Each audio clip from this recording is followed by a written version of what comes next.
4 may günü Birleşken Devletler Teşkilatı Kişilik Hukuk Komitetining Oliy komissari Volker Türk Xitoyning navbatda Uyg'ur va Tibetlarning negizlik haq-huquqlarini dafsanda qilayotganligini tilga oldi. Shundaqla Xitoyning kişilik hukuk vaziyatini yaxshilashga chaqirdi. O yana Xitoyning Birleşken Devletler Teşkilatı Kişilik Hukuk Komiteti ishxonasi va boshqa kişilik hukuk organlari o'tirg'i qo'ygan takliflarni amallashtirishni talab qildi. Halbuki Xitoy izchil turda Uyg'urlarni keng ko'lamda lagerlarga qamaganligi va Uyg'urlarga irqiy qirg'inchilik elib borganligidek jinoiy qilmishlarni inkor qilib kelmoqda.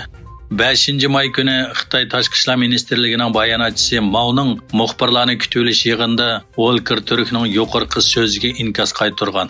O dünyadaki yüzlerce devletning Xitoyning Uyg'ur, Tibet va Hong Kongdagi kişilik hukuk siyosatini qo'llaganligini, buning o'zila Xitoyning bu jihatda haqli ekanligining dalili ekanligini ilgari surgan. Amerika Avam Palatasidagi ikki partiyadan kelgan 19 kishilik guruhi 5 mart Amerikaliklarni chet el dushmanlarining kontrol qiladigan qilmishlardan qo'g'dash nomli qonun loyihasini o'tirg'i qo'ydi.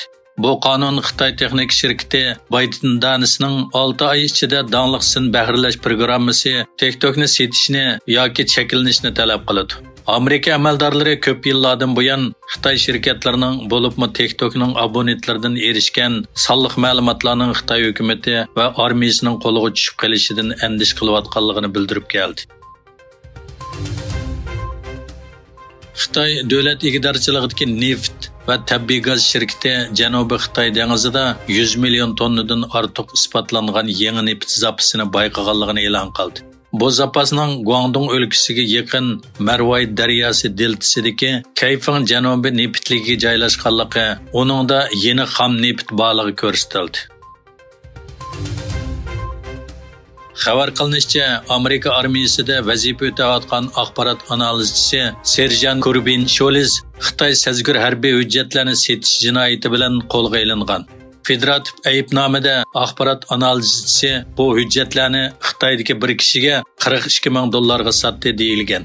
Taftish amaldorlarining aytishicha, 2022-yil 6-oydan boshlab Sholis va uning hamrohlari torda va maxfiylashtirilgan uchur epi orqali aloqa qilishga boshlagan.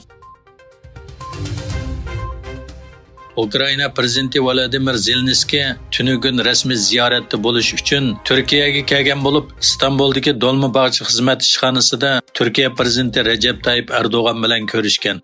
Ikki rahbar Rossiya-Ukraina urushi va ochliq koridori kelishimini o'z ichiga olgan Turkiya va Ukraina munosabatining muhim qarorlarini muzokara qilgan.